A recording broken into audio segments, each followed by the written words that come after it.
Assalamualaikum warahmatullahi wabarakatuh. Saya Rustam Effendi Rashid, mahasiswa program PPG tahun 2021 Universitas Bengkulu. Hari ini saya akan melaksanakan PPL di kelas 10 SMA Negeri 1 Sidrap. Assalamualaikum. Waalaikumsalam. Ya, assalamualaikum warahmatullahi wabarakatuh. Bagaimana, sehat? Sehat ya? Alhamdulillah. Ya, siapa yang tidak hadir hari ini? Siapa namanya? Hah?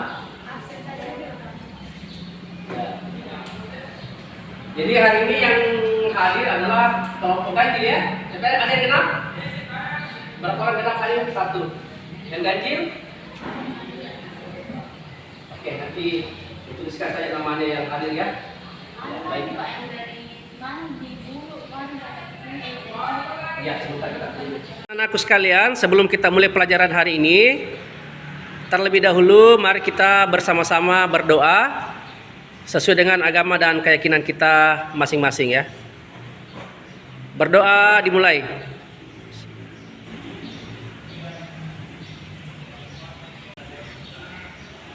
Ya, selesai. Oke. Ya. Jadi yang lalu kita sudah belajar tentang teks laporan hasil observasi. Ya. Teks laporan hasil observasi yang kalau dilakukan terlebih dahulu harus melakukan kunjungan. Nah, baik. Sekarang kita akan pindah ke pelajaran yang lainnya, yaitu tentang teks eksposisi. Pernah dengar teks eksposisi? Pernah? Pernah ya, di mana? SMP. Ada yang tahu apa teks eksposisi?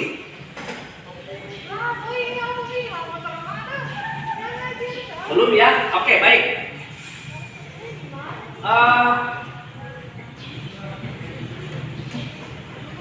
Pernah dengar orang berkampanye?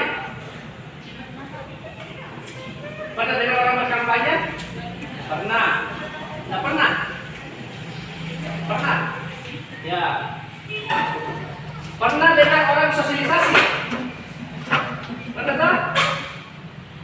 Nah, ketika orang sosialisasi di depan Anda, misalnya memberikan sebuah pendapat, ya, misalnya adik-adik hari ini kita akan pergi rekreasi ke gunung. Kenapa? Karena kita akan menghirup udara segar dan melihat pemandangan yang indah. Itu adalah teks eksposisi. Yang dia sampaikan adalah eksposisi. Jadi eksposisi itu adalah pendapat yang disertai dengan alasan atau argumen. Jadi hari ini KD31 kita itu indikatornya adalah menelaah struktur teks eksposisi. Apa? Menelaah struktur teks eksposisi. Ya, jadi untuk lebih lanjut kita akan saksikan nanti materi di layar ya. Baru dari Bestari ID tentunya.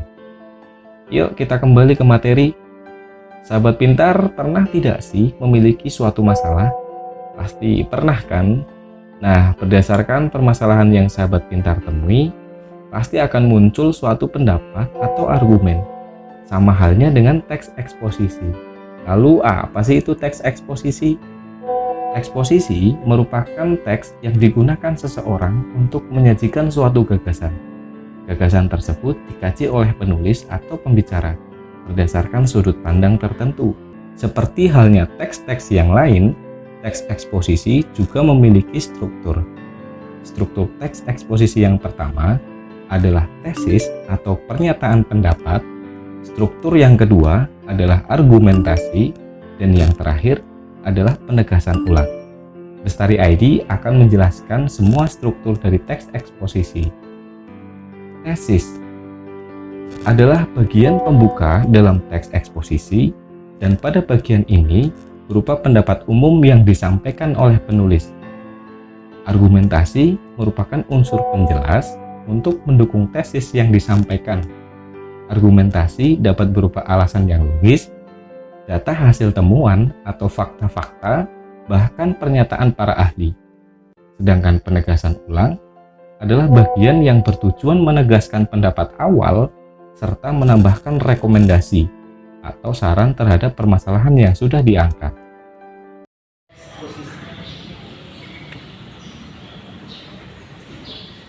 Kata kuncinya, teks adalah, eksposisi adalah, ya, yang berisi gagasan. Jadi ada gagasan yang disertai dengan pendapat. Ya. Berdasarkan sudut pandang si penulis. Berdasarkan sudut pandang penulis. Itulah yang disebut dengan teks eksposisi, mengekspos. Silakan. Struktur teks eksposisi ada 3. Yang pertama adalah apa? Tesis. Yang kedua, argumentasi. Yang ketiga, penentang. Struktur teks eksposisi. 1. Tesis. 2. Argumentasi. 3. Penegasan ulang. Ya, baik, kegiatan kita hari ini adalah untuk menelaah struktur teks eksposisi dari sebuah teks. Bisa dilihat? Oke, sekarang Bapak akan bagi kelompok. Kelompok 1, kelompok 2, kelompok 3. Silakan berdekatan.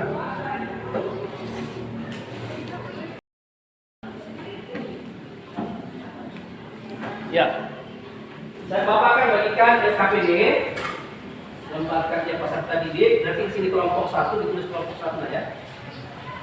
Kelompok 2 dan kelompok 3. Ya.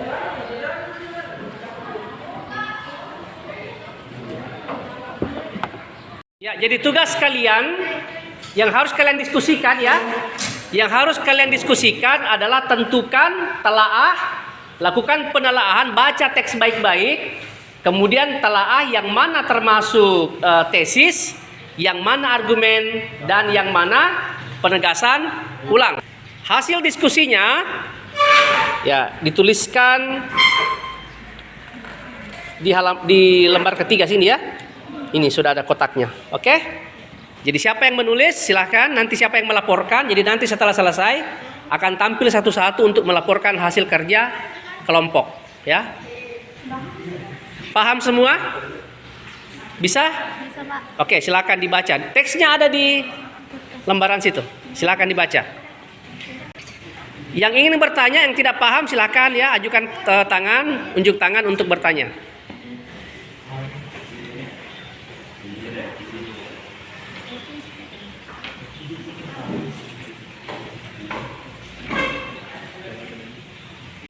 Jadi silakan dibaca baik-baik untuk menentukan ya yang mana termasuk tesis, yang mana argumen, dan yang mana penegasan ulang.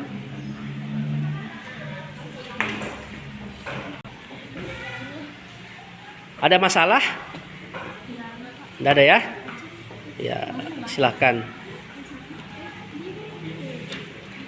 Ditulis di kolom ya. Di LKPD-nya, ya, ditulis di LKPD-nya.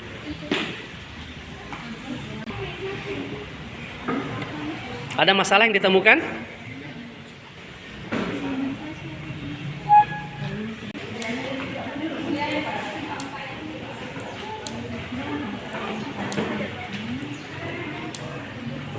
Kelompok 2.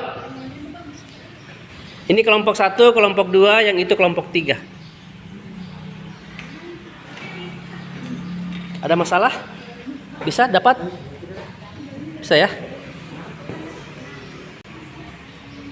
Ada kendala? Aman? Ya, oke.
Baik, sudah selesai semua ya.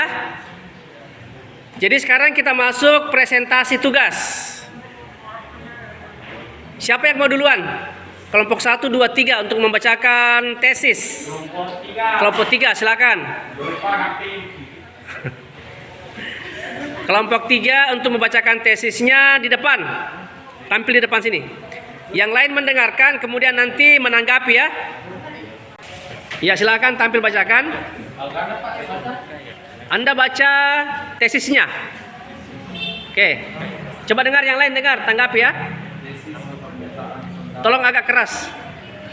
Tesis pernyataan pendapat permasalahan seputar lingkungan hidup selalu terdengar mengemuka. Kejadian yang dialami di dalam negeri telah memberi dampak yang sangat besar. Tidak sedikit kerugian yang dialami, termasuk nyawa manusia. Bagaimana? Sama? Ada yang berbeda? Oke, lanjut.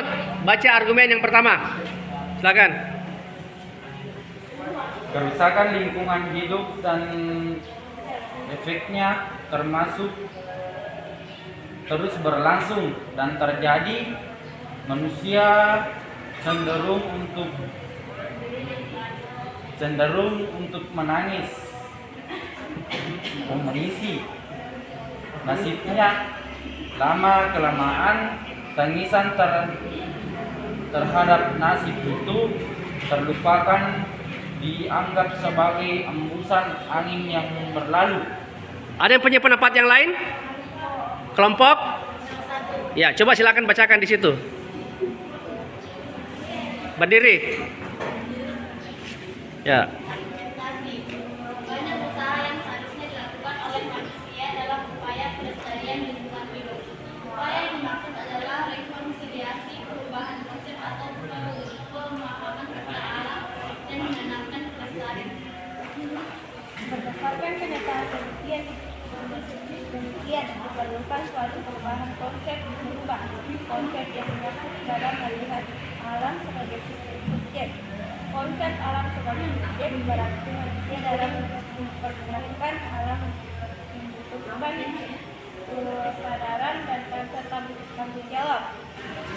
Di sini seharusnya manusia dalam hidup dapat menghargai dan mempergunakan alam secara efektif dan bijaksana.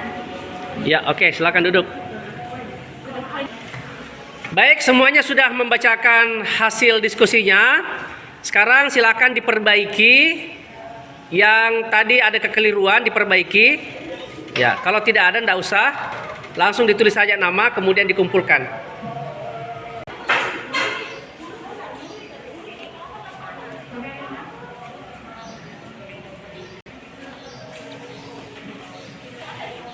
Kelompok 2.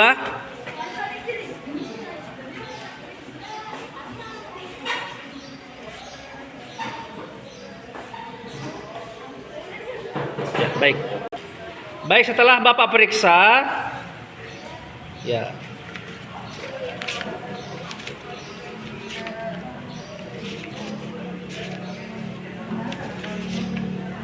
Yang paling semuanya bagus. Ya, tapi ada yang paling bagus. Saya lihat di sini kelompok 3. Muhammad Rian Putra, Muhammad Fawa Ali dan Muhammad Salim. Kita berikan tepuk tangan. Ya. Saya berikan nilai 98. Kemudian untuk kelompok 2 nilainya 97,5. Ya. Dan kelompok 1 nilainya 96. Ya, oke. Baik, sekarang anak-anakku sekalian kita coba evaluasi ya hasil pembelajaran kita hari ini. Silakan siapkan kuisisnya. Buka semua sudah? Ya, kemudian Anda klik start. Sudah? Get start ya.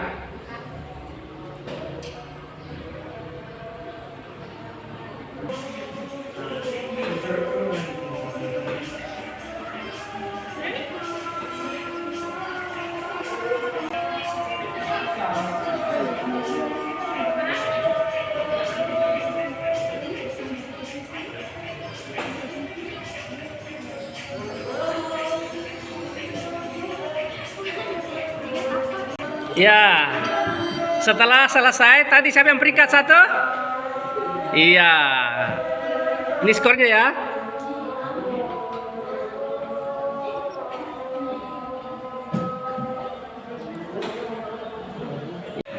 Ya, sebelum mengakhiri pelajaran, silahkan dirapikan bukunya.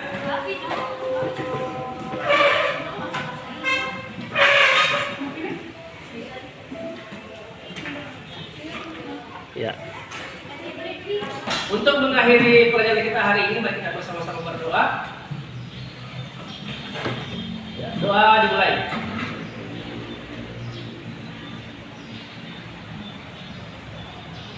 Ya, selesai. Tetap jaga kesehatan ya. Jangan berkeliaran, setelah ini langsung pulang ke rumah. Terima kasih. Assalamualaikum warahmatullahi wabarakatuh. Tetap semua.